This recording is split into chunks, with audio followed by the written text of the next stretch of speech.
ചേച്ചി 2014 ഈ ബുക്ക് വരുന്നത്. അപ്പോൾ 10 വർഷത്തിനിപ്പുറം ഒരു പാഠപുസ്തകമായിട്ട് 2 യൂണിവേഴ്സിറ്റികളിൽ അത് ഒരു സ്റ്റഡി മെറ്റീരിയലായിട്ട് വരികയാണ് ചെയ്യുന്നത്. അപ്പം ഈ ഒരു ഡെവലപ്മെൻറ്റ് എങ്ങനെയാണ് ചേച്ചി കാണുന്നത്? അഭിമാനം, ഭയങ്കര അഭിമാനമല്ലേ. കാരണം വെച്ചാൽ ഞാനൊരു ചേരി ജനിച്ചു വളർന്ന കുട്ടിയല്ല, ഒരു അമ്മയാണ്. ഇപ്പോൾ അമ്മയും അമ്മൂമ്മയൊക്കെയാണ്. അപ്പോൾ എനിക്ക് എന്ത് പറയാം, നമ്മൾ ഈ ഒരു മറ്റൊരു സമൂഹത്തിൻ്റെ ഒരു ഭാഗമായി നമ്മളെ വേറൊരു സമൂഹമായി കണ്ട് ഒറ്റപ്പെടുത്തിയിട്ടിരിക്കുന്ന ആ ഒരു സ്ഥലത്ത് നിന്ന് നമുക്ക് വേണ്ടി സംസാരിക്കാനും നമുക്ക് വേണ്ടി പറയാനും മറ്റാരുമില്ല, നമ്മൾ മാത്രമേ ഉള്ളൂ. അപ്പം ഞാൻ പറഞ്ഞത് എൻ്റെ കാര്യം മാത്രമല്ലല്ലോ, എൻ്റെ ഒരു സമൂഹത്തിൻ്റെ കാര്യം. ചെങ്കൽച്ചൂള എന്നുള്ള ഒരു ജീവിതം എന്നാണ് എൻ്റെ പുസ്തകത്തിൻ്റെ പേര്, ചെങ്കൽച്ചൂള. പക്ഷേ ഞാനത് എഴുതിയത് എൻ്റെ ജീവിതവും എൻ്റെ ചുറ്റുപാടും എൻ്റെ കോളനി, ഞാൻ കാണുന്ന കാര്യങ്ങൾ, കേൾക്കുന്നത്, ഞാൻ കഴിക്കുന്നത്, ഉടുക്കുന്നത്, നടക്കുന്നത്, ഇരിക്കുന്നത്. കാരണം സാധാരണ ഒരു എഴുത്തുകാരൻ നല്ല വേറിട്ടൊരാളാണ് ഞാനൊരു എഴുത്തുകാരിയല്ല, എൻ്റെ ജീവിതമാണ്. അപ്പോൾ ഞാൻ കണ്ട കാര്യങ്ങൾ ഒക്കെയാണ് ഞാൻ എഴുതിയിരിക്കുന്നത്. പക്ഷേ ആ പുസ്തകം പലരും വായിച്ചു കഴിഞ്ഞിട്ട് എന്നോട് പറയുന്നത് വെച്ചാൽ, പലരും എന്ന് വെച്ചാൽ ഇതുപോലെ നമ്മളെപ്പോലെ ഓരോ ചേരികളിൽ താമസിക്കുന്നവരും അവരനുഭവിക്കുന്ന അതേ വിഷമങ്ങൾ തന്നെയാണിതെന്നാണ് പറഞ്ഞത്. അപ്പം ഞാൻ ഈ പുസ്തകം എഴുതിയത് എൻ്റെ കോളനിക്ക് വേണ്ടി, എനിക്ക് വേണ്ടി, എൻ്റെ കുടുംബത്തിന് വേണ്ടി മാത്രമല്ല, ഇന്ത്യയിലെ നില ലോകത്തിൻ്റെ എല്ലാ ഭാഗത്തുമുള്ള ഇങ്ങനെ മാറ്റി നിർത്തപ്പെട്ട ഒരു ജനതയുണ്ട്, അവർക്ക് വേണ്ടി. ഇന്നും നമുക്ക് സ്വാതന്ത്ര്യം എന്നൊക്കെ നമ്മൾ പറയുന്നെങ്കിലും ഇന്നും നമ്മൾ ആ പറച്ചിൽ മാത്രമേ ഉള്ളൂ. എത്രത്തോളം നമ്മളത് ആ ഒരു പൂർണ്ണതയിലെത്തിയെന്ന് ചോദിച്ചാൽ, ഞാനീ പറയുന്നത് 2024 പറയുന്നത്. അപ്പോൾ 24 ഞാൻ ഇത് തന്നെ പറഞ്ഞുകൊണ്ടിരിക്കണം എന്നുണ്ടെങ്കിൽ സത്യത്തിൽ അത് എത്രമാത്രം അത് എത്തിയിട്ടുണ്ടെന്നുള്ളത് നമ്മൾ ചിന്തിക്കേണ്ട കാര്യമാണ്. ജീവിത അനുഭവങ്ങളാണ് ഈ പുസ്തകത്തിലൂടെ പറയുന്നത്. അപ്പം അതിൽ സാമൂഹിക യാഥാർത്ഥ്യങ്ങളെ കുറിച്ചിട്ടും പറയുന്നുണ്ട്. അപ്പം 2014 2024 വരുമ്പോൾ ഒരു 10 വർഷത്തിന്റെ ഒരു ഗ്യാപ്പുണ്ട്. അപ്പോൾ അതിലൊരു ഈ സാമൂഹിക യാഥാർത്ഥ്യങ്ങൾ എന്തെങ്കിലും മാറ്റങ്ങൾ വന്നതായിട്ട് ചേച്ചിക്ക് തോന്നുന്നുണ്ട്? പറയുന്ന ആ ഒരു ഡിസ്ക്രിമിനേഷന്റെ കാര്യമൊക്കെ പറയുന്നുണ്ട്. അപ്പോൾ തോന്നുന്നുണ്ടെന്ന് കേട്ടാലേ, എനിക്ക് തോന്നുന്നത് വെച്ചാൽ നമുക്ക് ഇനി അവർ മാറ്റി നമ്മളെ നിർത്തി, നമ്മൾ മാറ്റി നിർത്തപ്പെടേണ്ടവരല്ല, മനസ്സിലായില്ലേ? അവർ കാഴ്ചപ്പാടും ചിന്താഗതി മാറ്റം നമ്മളെ കൊണ്ട് പറ്റൂല, നമുക്ക് പക്ഷെ ഫൈറ്റ് ചെയ്ത് വരണം. എൻ്റെ ഒരു അഭിപ്രായത്തിൽ ഞാൻ ഇതുവരെ നമ്മളിപ്പോൾ ഇപ്പം നിങ്ങൾ വരെ എന്നോട് ഇൻ്റർവ്യൂ എടുക്കാൻ വന്നിട്ടുണ്ടെങ്കിൽ എന്നെ ആരും പ്രൊമോട്ട് ചെയ്ത് വിട്ടതല്ല, ഇല്ലേ? അപ്പം ഞാൻ അത്രമാത്രം പ്രശ്നങ്ങളിൽ നിന്നും മറ്റുള്ളവരുടെ അവഗണനയിൽ നിന്നൊക്കെ അതുപോലെ ഒരുപാട് ആൾക്കാരുണ്ട് ഇതുപോലെ സ്ട്രഗിൾ ചെയ്ത് ജീവിച്ചു വന്നവരില്ലേ. അപ്പോൾ ഞാൻ എൻ്റെതായ ഒരു രീതി പറയുകയാണെന്നുണ്ടെങ്കിൽ എനിക്ക് എപ്പോഴും നിങ്ങളോടൊപ്പം ഞാൻ കാണും, എനിക്ക് നിങ്ങളുടെ ഒപ്പം നിൽക്കണം. നിങ്ങളുടെ ഒയില് ഞാൻ കയറിപ്പോകാൻ ഞാൻ ആഗ്രഹിക്കുന്നില്ല, പക്ഷെ നിങ്ങളുടെ ചവിട്ടുപിടിയാകാൻ ഞാൻ ആഗ്രഹിക്കുന്നുണ്ട്. നിങ്ങൾക്ക് എന്നെ ചവിട്ടി താഴ്ത്താനും വരില്ല. അതുപോലെ ആയിരിക്കണം നമ്മുടെ സമൂഹത്തിൽ ഇങ്ങനെയുള്ള ഒരു ജനത ആരാണോ നമ്മളെ മാറ്റി നിർത്തുക, അവരുടെ മുമ്പിൽ നമ്മൾ മാറ്റി നിർത്തേണ്ടവരെല്ലാം തെളിയിക്കണം. അതാണ് എൻ്റെ ഒരു ലക്ഷ്യം, മനസ്സിലായില്ലേ? ഇപ്പം അവരോട് പറഞ്ഞിട്ട് കാര്യമില്ല, കാരണം അവരുടെയൊക്കെ മനസ്സിൻ്റെ കോണിൽ എവിടെയൊക്കെയോ ജാതി, മതം, ചേരി, മനസ്സിലായി, ഭാഷ, വിദ്യാഭ്യാസം, പണം, ഇതൊക്കെ കിടപ്പുണ്ട്. അത് അവരിൽ എത്രമാത്രം നമുക്ക് മാറ്റാൻ പറ്റൂല, നമുക്ക് അവരെ മാറ്റാൻ പറ്റുന്ന കാര്യമല്ല. അപ്പം നമ്മൾ സമൂഹത്തിന്റെ മുന്നിൽ നമ്മളിനി ഒതുങ്ങി കൊടുക്കരുത്. എനിക്ക് പറയാനുള്ളത്, നമ്മൾ ഒതുങ്ങരുത്. പ്രതിഭകളെയൊന്നും അവർക്കാർക്ക് ആവശ്യമില്ല. ഇങ്ങനെയുള്ള കോളനി പറയാൻ പാടില്ല, വാക്ക് ഉച്ചരിക്കാൻ പാടില്ലെങ്കിൽ പോലും നമ്മൾ പറഞ്ഞ് ശീലിച്ച് നമ്മൾ ചെവികളിൽ ഇങ്ങനെ ഒരു വെച്ച് തന്നിരിക്കുന്ന ഒരു വാക്കാണല്ലോ. അപ്പം അതുകൊണ്ടത് പെട്ടെന്ന് നമുക്ക് എടുത്ത് മാറ്റാൻ പറ്റില്ലല്ലോ. അപ്പം ഞാൻ ഇങ്ങനെയുള്ള സ്ഥലങ്ങളുള്ള ആൾക്കാർ ഒരുപാട് കായിക രംഗത്ത് പ്രഗത്ഭരായ, രാഷ്ട്രീയ രംഗത്ത്, രാഷ്ട്രീയത്തിൻ്റെ പല ഭാഗങ്ങളിൽ മറ്റു നേതാക്കന്മാർക്ക് വളർന്നു വരണമെങ്കിൽ നമ്മളെപ്പോലുള്ളവർ ആണ് ഇതിനുള്ള സാധാരണക്കാരുടെ ഒരു കൂട്ടം ഉണ്ട് അതിൻ്റെ പിന്നിൽ. പക്ഷെ അവർ മുന്നിൽ വരുമ്പോൾ നമ്മളില്ല. കായിക രംഗത്ത് എല്ലാ സ്ഥലത്തും അങ്ങനെ തന്നെയാണ്. അപ്പോൾ അവർക്കൊക്കെ ആവശ്യം പ്രതിഭകളെയല്ല, പ്രതികളെയാണ് ആവശ്യം. ഇങ്ങനെയുള്ള ചേരി പ്രദേശങ്ങളിൽ നിന്നുള്ളവർക്ക് അവരുടെയൊക്കെ ആവശ്യം എന്ന് വെച്ചാൽ അവർക്ക് പ്രതികളെയാണ് ആവശ്യം, പ്രതിഭകളെ വേണ്ട. അതുകൊണ്ട് നമ്മൾ മാറ്റി നിർത്തപ്പെടേണ്ടവരല്ല. നമുക്ക് കിട്ടുന്ന ഞാൻ 9ാം ക്ലാസ് വരെ പഠിച്ചൊരു കുട്ടിയാണ്. അപ്പോൾ എനിക്ക് ചെയ്യാൻ പറ്റുന്ന ഒരു ജോലിയുടെ ഹരിതകർമ്മസേന എന്ന് പറഞ്ഞിട്ട് ആ ജോലി ഞാൻ സംതൃപ്തിയാണ്. ആ ജോലി ചെയ്തുകൊണ്ട് തന്നെ സമൂഹത്തിൽ എനിക്ക് എന്നെ പോലെ അല്ലെങ്കിൽ സ്ട്രഗിൾ ചെയ്യുന്നവർക്ക് എന്ത് ചെയ്യാൻ പറ്റും അത് ഞാൻ ചെയ്യും. അതെൻ്റെ ഉത്തരവാദിത്വമാണ്. അവിടെ ഇപ്പം എന്നെ ഒരാൾ മാറ്റി നിർത്തുമ്പോൾ ഞാൻ ഇനി മാറി നിൽക്കാൻ ആഗ്രഹിക്കുന്നു. ഇതുള്ളത് ഈ അനുഭവങ്ങൾ എന്ന് പറയുന്നത് പലപ്പോഴും സ്വകാര്യ എഴുത്തുകളായിട്ടൊക്കെയാണ് വരുന്നത്. നമ്മൾ നമ്മൾ ഡയറി കുറിപ്പൊക്കെ എഴുതുന്നത് അത് നമ്മുടെ സ്വകാര്യ ആയിട്ടുള്ളൊരു എഴുത്താണ്. അപ്പം അങ്ങനെ എഴുതി തുടങ്ങിയ ഒരു കാര്യങ്ങൾ അത് എങ്ങനെയാണ് ചിലർ അത് കണ്ടെത്തുകയും അത് പിന്നീട് ഒരു ബുക്കായിട്ട് മാറുകയൊക്കെ ചെയ്യുന്നത്? ഇപ്പം അതിൽ തന്നെ വിജില ചിറപ്പാടിൻ്റെയൊക്കെ ഒരു സഹായമൊക്കെ ചേച്ചിക്ക് കിട്ടിയിട്ടുണ്ട്. അപ്പം അതെങ്ങനെയാണ്, ഒരു സ്വകാര്യ ആയിട്ട് എഴുതി തുടങ്ങിയതാണോ അതോ ഒരു ബുക്കായിട്ട് അങ്ങനെ ഒരു ഐഡിയ ഉണ്ടായിരുന്നോ ഒരു ബുക്കായിട്ട് വരുന്നത്? അതാണ് പറഞ്ഞത്. കാരണം എന്ന് വെച്ചാൽ എനിക്ക് അങ്ങനെ ഒരു എഴുത്തിൻ്റെ ഒരു ഇതൊന്നുമില്ല. ഞാൻ അങ്ങനെ എഴുത്തുകാരുടെ ഒരു ഫാമിലിയിൽപ്പെട്ട ഒരാളല്ല. എഴുതാൻ അങ്ങനത്തെ ഒരു സിറ്റുവേഷനിൽ വായിച്ച് വളർന്ന ഒരാളല്ല. 9ാം ക്ലാസ്സിൽ പഠിച്ചിട്ടുണ്ട്, നേരത്തെ പറഞ്ഞു. പക്ഷേ എൻ്റെ പഠനം ഒരു 2-3 സ്ഥലത്താണ് പഠനം പൂർത്തീകരിച്ചത്. അപ്പോൾ ചോദിക്കും അച്ഛൻ്റെ അമ്മയുടെയൊക്കെ ജോലി സംബന്ധിച്ച ആൾക്കാരാണ്. പക്ഷെ ഞങ്ങൾ അങ്ങനെയല്ല. അമ്മയുടെയും പപ്പയുടെയൊക്കെ പ്രശ്നത്തിൻ്റെ ഇടയ്ക്ക് നമ്മുടെയൊക്കെ കുട്ടികളായതുകൊണ്ട് അവർ കൂലിപ്പണിക്കൊക്കെ പോകുന്നവരാണ്. എപ്പോഴും പ്രശ്നങ്ങളാണ് വീട്ടിൽ, കുടുംബത്തിൽ പ്രശ്നങ്ങൾ. അപ്പോൾ ഇവർ തമ്മിലുള്ള പിണക്കത്തിലൊക്കെ ഒരു 6-7 മാസം വരെയൊക്കെ ഒരു പിണങ്ങിയൊക്കെ ഇരിക്കും. അപ്പോൾ അങ്ങനെ അമ്മയും കൂലിപ്പണി. അപ്പം നമ്മൾ നോക്കുന്ന ആളാണ്, സ്നേഹമുള്ള ഒരാളാണ്. പക്ഷെ മദ്യപിക്കുന്നതുകൊണ്ടൊക്കെയുള്ള വിഷയങ്ങളൊക്കെ വരും. അപ്പോൾ അങ്ങനെയൊക്കെ വരുമ്പോൾ സ്വാഭാവികമായിട്ടും പെൺകുട്ടികളെ അവർ ബോർഡിങ്ങിലൊക്കെ നിർത്തി പഠിപ്പിക്കുന്നത്. അപ്പോൾ ഞാൻ 4ാം ക്ലാസ് തൊട്ട് 6ാം ക്ലാസ് വരെ പഠിച്ചത് CSI ബാലികാ മന്ദിരത്തിലാണ്, കൊല്ലത്താണ് പഠിച്ചത്.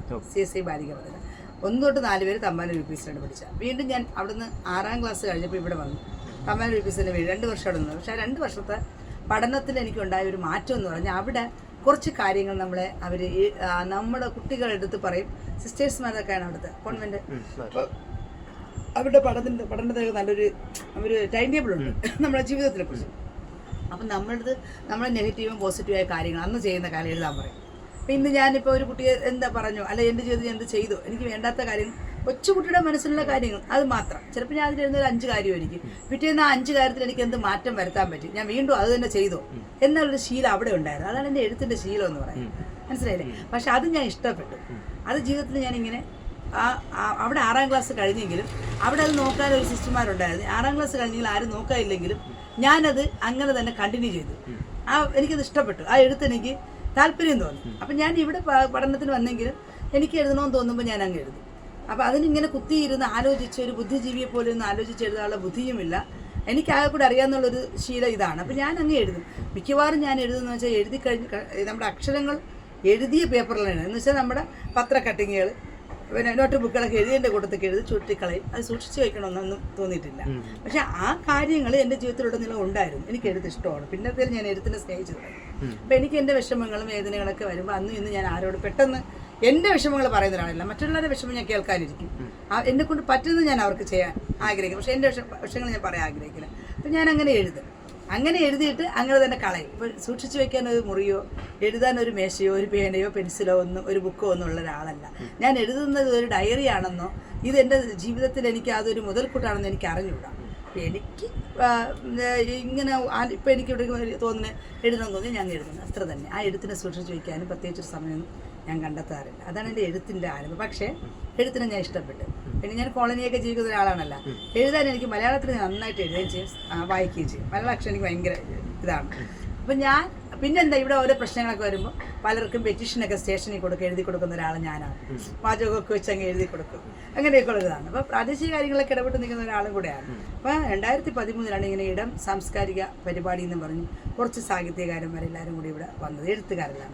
ആ കൂട്ടത്തിൽ PP സത്യൻ എന്ന് പറഞ്ഞാൽ സത്യേട്ടനും കൂടെ ഉണ്ടായത്. എഴുത്തുകാരനാണ്. പുള്ളി നേരെ മാധ്യമത്തിൽ ചിന്തയിലേക്ക് വർക്ക് ചെയ്തിരുന്ന ആളാണ്. ഇങ്ങനെ സംസാരിച്ചു. സത്യേട്ടനോട് ഞാൻ സംസാരിച്ചു വരുമ്പോൾ എനിക്ക് പെട്ടെന്ന് എന്താ പറയുക, അങ്ങ് രക്തം അങ്ങ് തിളയ്ക്കും. കാരണം എൻ്റെ ഒരു സമൂഹത്തിൻ്റെ അപ്പോൾ ഇതൊക്കെ കേട്ട് സത്യയുടെ മനസ്സിൽ നിങ്ങൾ പറയുന്നത്. ഇപ്പോൾ ഞാൻ പറയും നിങ്ങളൊക്കെ ഒരു പ്രോഗ്രാം ചെയ്യാനാണ് ചെല്ലിച്ചുള്ളി വരണം.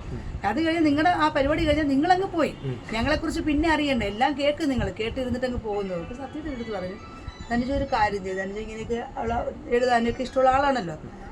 നമ്മളിപ്പോൾ കേട്ടിട്ട് പോകുന്ന സത്യമാണ്. ചിലപ്പോൾ ഞാൻ കേട്ടിട്ട് അങ്ങ് പോകും. എന്നെക്കൊണ്ട് ചെയ്യാൻ പറ്റുന്ന ഒരു പരിധിയുണ്ട്.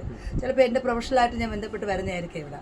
പക്ഷെ ഇതൊരു പുസ്തകമാക്കണം. ഇതൊരു പുസ്തകമാക്കി കഴിഞ്ഞാൽ ഇന്നലെ എപ്പോഴായിരുന്നാലും അത് ആരിൽ കൂടെയെങ്കിലും നിങ്ങളുടെ കോളനി അറിയാനും ഇത് ഇവിടെ കണ്ടെത്താനും അവർ ശ്രമിക്കും. ഇവിടുത്തെ ഒരു മാറ്റം വരുമെന്ന് പറഞ്ഞു. ശരിയെങ്കിൽ പുസ്തകമാക്കാതെ ഞാനും തീരുമാനിച്ചു.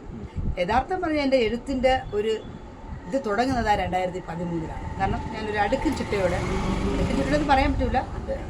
എനിക്ക് തോന്നിയതൊക്കെ ഞാൻ അപ്പോൾ തന്നെ എല്ലാം കുറിച്ചിട്ട് സത്യമായിട്ട് എനിക്ക് വിജിലേനെ എനിക്ക് കൂടെ പറഞ്ഞു വിടുന്നത്. ഈ കുട്ടി തനുജ എഴുത്തിന് സഹായിക്കുന്നതാണ്. വിജിലയോട് ഞാൻ പറഞ്ഞൊരു കാര്യമുള്ളൂ. വിജില മലയാളത്തിൽ നല്ല സാഹിത്യകാരിയാണ്, എഴുത്തുകാരിയാണ്, എഡിറ്ററാണ്. അപ്പോൾ ഞാൻ വിജിലയോട് പറഞ്ഞു, വിജില എൻ്റെ പുസ്തകം ഞാൻ പറയുന്ന വാക്കുകളായിരുന്നു. ഞാനൊരു 9ാം ക്ലാസ്സുകാരുടെ എഴുത്ത് മാത്രമേ പുസ്തകത്തിൽ വരാവൂ. അല്ലെങ്കിൽ പിന്നെ എൻ്റെ പുസ്തകം എനിക്കത് പറയാൻ പറ്റില്ല. പിന്നെ പക്ഷേ ആ കുട്ടി അത് 100% എന്നെ സഹായിച്ചു. ഞാൻ എന്താണോ അതിൽ പറയാൻ ആഗ്രഹിച്ചത്, ഞാൻ എന്ത് വാക്കുകളാണ് അതിൽ ഉപയോഗിച്ചത്, ഇപ്പോഴും നിങ്ങളടുത്തൊക്കെ സംസാരിക്കുന്നത് കുറച്ചുകൂടെ മെച്ചപ്പെട്ട രീതിയിലാണ്. കാരണം എനിക്ക് കുറച്ച് മാറ്റമുണ്ട്. പക്ഷെ ഞാൻ ആ പുസ്തകത്തിൽ ഞാനായിരിക്കുന്ന സമൂഹം, എനിക്ക് യഥാർത്ഥത്തിൽ എനിക്കൊരു ഒരു സംസാര ശൈലിയുണ്ട്. ഇതല്ല എൻ്റെ സംസാര ശൈലി, ഞാൻ ഇടപെടുന്നത്. അപ്പോൾ അതാണ് എൻ്റെ ശൈലി. ആ ശൈലിയാണ് ആ പുസ്തകത്തിലുള്ളത്. മനസ്സിലായി? അതാണ് ആ പുസ്തകമാക്കാനുള്ള കാരണം. അതൊരു പുസ്തകമാണ്. 2014 അതിൻ്റെ പ്രകാശനം ചെയ്തത്. ഈ എഴുത്തിൻ്റെ ലോകത്തിലേക്കുള്ള കടന്നുവരവിനെ കുറിച്ചിട്ടൊക്കെ ചേച്ചി നേരത്തെ പറഞ്ഞു. അപ്പം ആരെങ്കിലും ഇപ്പം ചില ആൾക്കാരൊക്കെ പറയും ഇപ്പം അവരെ എഴുത്തിലേക്ക് കൊണ്ടുവന്നത് ചില റൈറ്റേഴ്സാണ്. അത് മറ്റ് എഴുത്തുകാരുടെ ഇത് വായിച്ച സമയത്ത് അവർക്ക് അങ്ങനെ ഒരു ഇതാവാൻ വേണ്ടി തോന്നി, അല്ലെങ്കിൽ മറ്റു എഴുത്തുകാരുടെ ജീവിതം കേട്ടപ്പോൾ അവർക്ക് അങ്ങനെ തോന്നി. അങ്ങനെ ആരെങ്കിലും ഒരു ഇൻസ്പിറേഷൻ ആയിട്ട്? അങ്ങനെ ഞാനൊരു എഴുത്തുകാരനെ എനിക്ക് അറിയില്ല സത്യം. എനിക്ക് നിങ്ങൾ പറയുമ്പോൾ എഴുത്തുകാരൻ എനിക്കങ്ങനെ, ഞാൻ പറഞ്ഞില്ല, അങ്ങനെ വായിച്ചിട്ടുള്ള ആളല്ല. എനിക്കങ്ങനെ വായിക്കാനുള്ള പുസ്തകമൊന്നും കിട്ടിയിട്ടില്ല. ഞാനിപ്പോൾ ഏകദേശം എനിക്കൊന്നിപ്പോൾ ഈ സാഹചര്യത്തിൽ ഇപ്പോൾ പുസ്തകങ്ങൾ വായിച്ചു തുടങ്ങിയ ഞങ്ങൾക്കൊരു ലൈബ്രറിയിൽ പോയി വായിക്കാനോ ഒന്നും അറിയില്ല. അത് ഞാൻ വായിക്കുന്ന മനോരമ, മംഗളം, ബാലരാമ, പൂമ്പാറ്റ, ചെമ്പകം, ഇതൊക്കെയാണ് ഞങ്ങളുടെ കേരള ശബ്ദം. പപ്പ യൂണിയനിലായിരുന്നു ജോലി ചെയ്തത്, CIT-യില്ല. അപ്പോൾ അവിടുത്തെ കുറേ പുസ്തകങ്ങൾ, പിന്നെ പാർട്ടിയുടെ കുറേ പുസ്തകങ്ങളൊക്കെ നമുക്ക് അത് ഇങ്ങനെ മാസികകൾ അതൊക്കെ നമുക്ക് അത്ര അറിയാം. അന്നത്തെ പത്രം കേരള കൗമുദി, അന്നൊക്കെ വായിക്കുന്ന കേരള കൗമുദിയാണ് വീട്ടിൽ വരുത്തുന്നത് അന്ന്. അപ്പോൾ അതൊക്കെയാണ് നമ്മൾ വായനാശീലം എന്ന് പറഞ്ഞത്. അപ്പോൾ അതിനൊന്നും എനിക്കങ്ങനെ ഒരു എഴുത്തുകാരുടെ പുസ്തകം ഞാൻ വായിച്ചിട്ടുണ്ടെങ്കിലല്ലേ എനിക്കതിനൊരു ഇത് കിട്ടുകയുള്ളൂ. ഞാൻ അങ്ങനെ എനിക്ക് കിട്ടാൻ വേണ്ടിയുള്ള ഒരാളല്ലല്ലോ. നമ്മളങ്ങനെ ഒരു പുസ്തകപ്പുഴുവൊന്നും അല്ലായിരുന്നു. ഇപ്പോൾ എനിക്കൊരു ഇൻസ്പിറേഷൻ ഉണ്ട് ധനുജകുമാരിയുടെ എഴുത്തിനെ കുറിച്ച്. കാരണം ആ പുസ്തകം അംഗീകരിച്ചില്ലേ, അത് തന്നെയാണ് എൻ്റെ ഇൻസ്പിറേഷൻ. ഇപ്പോൾ എനിക്കും ഇതുണ്ട്. ഈ ധനുജകുമാരിയെ കുറിച്ച് അംഗീകരിച്ചപ്പോൾ ഈ ധനുജകുമാരി തന്നെ ഒരു എഴുത്തുകാരിയാവണമെന്ന്, ഇനിയൊരു എഴുത്തുകാരിയായിട്ട്. ഇപ്പോൾ എഴുത്തുകാരി നിങ്ങൾ അംഗീകരിച്ച് ഇനി ഞാനത് അറിഞ്ഞെഴുതണം. ഇനി എൻ്റെ എഴുത്തിനൊരു ഭാഷ ഉണ്ടാവണം, അല്ലേ? അതുണ്ടാവണം. അതാണ് എൻ്റെ ഒരു തിരിച്ചറിവ്. ഇത് കേൾക്കുന്ന ആൾക്കാർക്ക് വേണ്ടിയിട്ടൊന്ന് ചോദിക്കുക. അതായത് ഈ ചെങ്കൽ ചൂളയിലെ എൻ്റെ ജീവിതം എന്ന് പറയുന്ന ഒരു ഓർമ്മക്കുറിപ്പുകളായിട്ടുള്ള ഒരു സംഗതിയാണ്. അപ്പം അതിൽ മെയിനായിട്ടുള്ള ഒരു ഫോക്കസ് എന്താണ്? അപ്പം ഈ കൂടുതലായിട്ട് ഈ നമ്മുടെ ഈ കോളനിയിൽ നേരിടുന്ന ആ ഒരു സോഷ്യൽ ആയിട്ടുള്ള ഒരു ഡിസ്ക്രിമിനേഷൻ ആണോ, അതോ മൊത്തത്തിലുള്ള കാര്യങ്ങളെ കുറിച്ചിട്ടാണോ പറയുന്നത്? ഇല്ല, ഞാനതിൽ പറഞ്ഞിരുന്നത് ഇത് ഈ പറഞ്ഞ എല്ലാ കാര്യങ്ങളും അതിൽ ഉൾപ്പെടുത്തിയിട്ടുണ്ട്. കാരണം അത് നമുക്ക് മാറ്റി നിർത്താൻ വേണ്ടിയിട്ട് ആരുമില്ല. മനസ്സിലായില്ലേ? കാരണം ഒരു സ്കൂൾ, ഞാൻ പറയുന്നത് മോൻ്റെ ഒരു പഠനം സംബന്ധിച്ച്, അപ്പോൾ ഒരു സ്കൂളിൽ പോയി അവിടെ അങ്ങനത്തെ വിഷയം, ഒരു പോലീസ് സ്റ്റേഷനിൽ പോയി അങ്ങനത്തെ വിഷയം, ഒരു ഓട്ടോ പിടിച്ചാൽ അതിന് വിഷയം. ഒരു ഓട്ടോ ഞങ്ങൾ പിടിച്ചാൽ ഇപ്പോഴാണ് ഇവിടെ ഇഷ്ടംപോലെ വണ്ടി ഓട്ടോറിക്ഷകളുണ്ട് വീടുകളിലൊക്കെ, ഇപ്പോഴും ഉണ്ടത്. ഈ കഴിഞ്ഞ ആഴ്ച പോലും ഞാനൊരു ഓട്ടോറിക്ഷ പാളയത്തു നിന്ന് പിടിച്ചിട്ട് ഞാൻ അങ്ങോട്ട് കയറാൻ തുടങ്ങിയത്, എവിടെ പോകണം ചെന്ന് ചൊല്ലുന്നത്, അയാൾ വണ്ടി ഇരുന്നായിട്ട് പോയി. അതിൻ്റെ ബുദ്ധിമുട്ട് ഇന്നും അനുഭവിക്കുന്നുണ്ട്. അപ്പോൾ എവിടെയാണ് മാറ്റം എന്നത് എനിക്ക് അറിഞ്ഞുകൂടാ. അപ്പം ഞാനതിൽ ഒരു വിഷയമല്ല ചൂണ്ടിക്കാണിക്കുന്നത്. സമൂഹത്തിൽ നമ്മൾ എന്ത് ചെയ്താലും, കാരണം മൊത്തത്തിൽ നമുക്കെതിരെ അവർ നമ്മളെ കാണുന്നത്, നമ്മളിപ്പോൾ നല്ല കാര്യം പറഞ്ഞാലും നമ്മൾ അവരുടെ മുമ്പിൽ സംസാരിച്ചാൽ പോലും അവർക്ക് തെറ്റായിട്ടുള്ളതാണ്. കാരണം കോളനിയിലുള്ളവരാണ് അവരിങ്ങനെ ഞങ്ങൾ പറയുന്നത്, ഇപ്പോൾ ഞങ്ങൾ പറയുന്ന അതേ വാക്കുകൾ തന്നെ വേറെ ആരെങ്കിലും പറഞ്ഞാൽ അതിനവർ അയ്യോ നല്ല വാക്കുകൾ, പക്ഷെ ഞങ്ങളാണത് പറഞ്ഞാൽ അവർ ആ കോളനി കിടക്കുന്ന സംസാരം ഒരു ധാർഷ്ട്യം കണ്ടില്ലേ എന്നവർ പറയും. മനസ്സിലായില്ലേ? അപ്പം അതുകൊണ്ട് എവിടെയാണ് നമുക്ക് കൂടുതലായിട്ട് സ്ട്രഗിൾ ചെയ്യുന്നത് വെച്ചാൽ, ഞങ്ങൾക്ക് ഈ കോളനി വിട്ട് വേറൊരാളോട്ട് സംസാരിച്ച് കഴിഞ്ഞാൽ അതെല്ലാം സ്ട്രഗിൾ ചെയ്യുന്ന കാര്യങ്ങളാണ്. മനസ്സിലായില്ലേ? ഈ കോളനിക്കകത്ത് ഞങ്ങൾക്കത് അറിയില്ല. അതാണ് ഞാൻ എൻ്റെ മോൻ്റെ പഠനകാലത്തെക്കുറിച്ച്, കലാമണ്ഡലത്തിൽ പോയെക്കുറിച്ച് ഞാൻ പറഞ്ഞിട്ടുള്ള കാര്യങ്ങളൊക്കെ. അപ്പം അവിടം കൊണ്ട് അത് മാത്രമല്ല, ഒരു സ്കൂളിലായിരുന്നാലും കോളേജിലായിരുന്നാലും കോളനിയുടെ പേരിൽ നമ്മൾ ഒരുപാട് തഴയപ്പെട്ടിട്ടുണ്ട്. ഇന്നും അത് ആവർത്തിക്കുന്നു. ഇന്നും ചെങ്കൽച്ചുള എന്ന് പറയുമ്പോൾ അത് തന്നെയാണ് ആവർത്തിച്ചുകൊണ്ടിരിക്കുന്നത്. അതിലൊക്കെ ഒരു മാറ്റം ഉണ്ടായെന്ന് പറഞ്ഞാൽ ഇപ്പോൾ ഈ പുസ്തകത്തിലൂടെ, ഈ പുസ്തകം ഇപ്പം യൂണിവേഴ്സിറ്റി പഠിക്കാൻ എടുത്തപ്പോൾ, കാരണം 2014 പുസ്തകം പ്രകാശനം ചെയ്തെങ്കിലും അതിന് കുറച്ചുകൂടെ കൂടുതലൊരു നമ്മളെ അറിയാനും നമ്മളെ കാണാനും നമ്മളെ സ്നേഹിക്കാനും നമ്മളെക്കുറിച്ച് അറിയാനും നമ്മളെക്കുറിച്ച് വായിക്കാനും എനിക്ക് തോന്നുന്നു അന്നത്തേക്കാളും പുസ്തകം ഇപ്പോൾ വിൽക്കുന്നതെന്ന് തോന്നുന്നു. ഒരുപാട് തിരക്ക് പോകുന്നുണ്ട്. മനസ്സിലായില്ലേ? ചേച്ചി, GR ഇന്ദുഗോപൻ സാറുമായിട്ടുള്ള ഒരു കണക്ഷൻ എങ്ങനെയാണ്? അദ്ദേഹം ഇപ്പോൾ നോവൽ എഴുതാനൊക്കെ പറയുന്നുണ്ടായിരുന്നു. അപ്പം എങ്ങനെയാണ് അദ്ദേഹമായിട്ടുള്ള ഒരു സാറിന് ഞാൻ കാണുന്നത്? ഞാൻ അവിടെയാണ് കുടപ്പിൽ പോകുന്നത്. ചെട്ടിവിളാഗ് മാർഡിലാണ് ജോലി ചെയ്യുന്നത്. ചെട്ടിവിളാഗ് മാർഡിൽ SBNലാണ് സാറ് താമസിച്ചത്, ശ്രീഭദ്രാനഗർ. അപ്പം ഞാൻ അവിടെ ഇങ്ങനെ ഈ പ്ലാസ്റ്റിക് എടുക്കാൻ പോകുമ്പോൾ, ഞാൻ ഫസ്റ്റ് ടൈം തന്നെ പോയപ്പോൾ എനിക്ക് സാറിനെ കണ്ടപ്പോഴും എനിക്ക് തോന്നി എവിടെയോ ഒരു കണ്ട് വരിക. അപ്പോൾ സാറിൻ്റെ കാപ്പ സിനിമയൊക്കെ എടുത്ത് അപ്പോൾ എനിക്ക് എവിടെയോ സാറിനെ കണ്ടതായിട്ട് നല്ലൊരു ഓർമ്മ. എന്നെ കണ്ടപ്പോൾ സാറിനും, അപ്പം ഞാനും സാറ് സംസാരിക്കുമ്പോൾ ഞാൻ ചോദിക്കുകയാണ്, ഞാനാണ് സാറിൻ്റെ ചോദിക്കുന്നത്. സാറിന് എനിക്ക് സാറിനെ കണ്ടപ്പോൾ നല്ല പരിചയം പോലെ തോന്നുന്നു. കാരണം നല്ലൊരു പരിചയമുള്ള പറഞ്ഞു പിന്നെ ധനുജകുമാരി അല്ലേ എൻ്റെ അടുത്ത് ഇങ്ങോട്ട് കേട്ടു, പുള്ളി എൻ്റെ അടുത്ത് കേട്ടു. അതെനിക്ക് ഭയങ്കര ഒരു ഇതായിപ്പോയി. കാരണം പെട്ടെന്ന് ഒരാളെൻ്റെ ധനുജകുമാരി, അപ്പോൾ ഞാൻ പറഞ്ഞു ധനുജകുമാരിയാണെന്ന് പറഞ്ഞു. അപ്പം അതിന് മുമ്പായിട്ട് തന്നെ പുള്ളി ഈ കാപ്പ സിനിമ എടുക്കുന്നതിന് മുമ്പായിട്ട് ഞങ്ങളുടെ ഒരു വിധു വിൻസെൻ്റ് അവരുടെ ഇതിലൊരു വർക്ക്ഷോപ്പ് ഇട്ടിരുന്നു, കുട്ടികളുടെ 2 വർഷം മുമ്പുള്ള കുട്ടികളുടെ ഒരു വർക്ക്ഷോപ്പ് ഉണ്ടായിരുന്നു ഈ സിനിമ ഇതിനെക്കുറിച്ചൊക്കെ. അപ്പോൾ അതിൽ ഇന്ദുകുമാർ സാറിന് പങ്കെടുത്തത്. അപ്പോൾ എൻ്റെ മോനും ആ പ്രോഗ്രാമിൻ്റെ ഒരു ഭാഗമായിരുന്നു, അവരുടെ കോർഡിനേറ്ററായിട്ട് നിൽക്കുകയായിരുന്നു. അപ്പം അവിടെ വെച്ച് ഇന്ദുകുമാർ സാർ സംസാരിച്ചപ്പോൾ പറഞ്ഞു വെച്ചാൽ കാപ്പ സിനിമ ഞാൻ എടുക്കാൻ പോവുകയാണ്. അപ്പോൾ അതിൻ്റെ ഒരു ഇതെനിക്ക് പറ്റി കൂടുതലായിട്ട് എനിക്ക് കോളനികളുടെ കാര്യങ്ങൾ എഴുതാൻ പറ്റിയത് ഞാൻ ധനുജകുമാരി എന്ന് പറഞ്ഞ ഒരാളുടെ പുസ്തകം വായിച്ചാണ്, അതെന്നാണ് എഴുതിയെന്ന് പറയുക.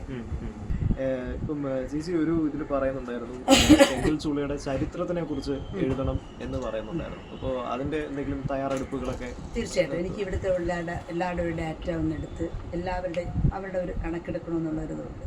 അതിനെക്കുറിച്ചും ആലോചിക്കുന്നുണ്ട്. അദ്ദേഹം വിളിച്ചു അനുമോദിക്കുകയും ചെയ്തു. അപ്പം എന്തെങ്കിലും അദ്ദേഹം പറയുകയുണ്ടായി ഇപ്പം ഈ സിലബസിലേക്ക് ആഡ് ചെയ്തു എന്നൊക്കെ പറഞ്ഞു.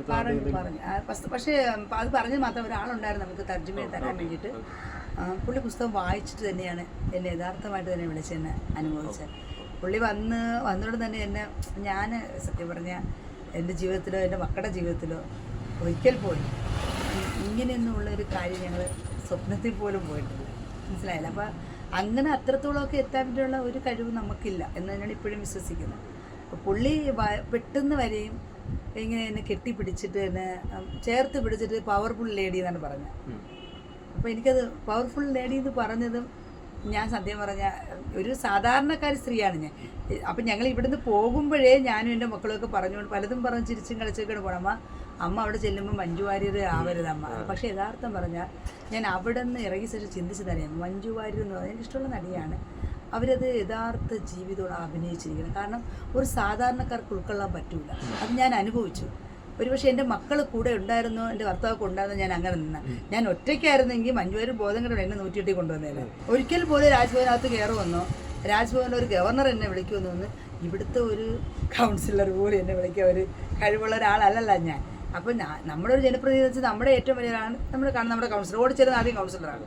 നമ്മൾ അവിടുന്ന് പടിപടിയായിട്ട് പോകുന്നവരാണല്ലോ. അപ്പോൾ പെട്ടെന്ന് എന്നെ ഗവർണറെ വിളിക്കുകയും ഞാൻ എൻ്റെ ബുദ്ധിയിലോ എൻ്റെ ചിന്തയിലോ ഒന്നും വരാത്ത കാര്യമാണ് അവിടെ നടന്നത്.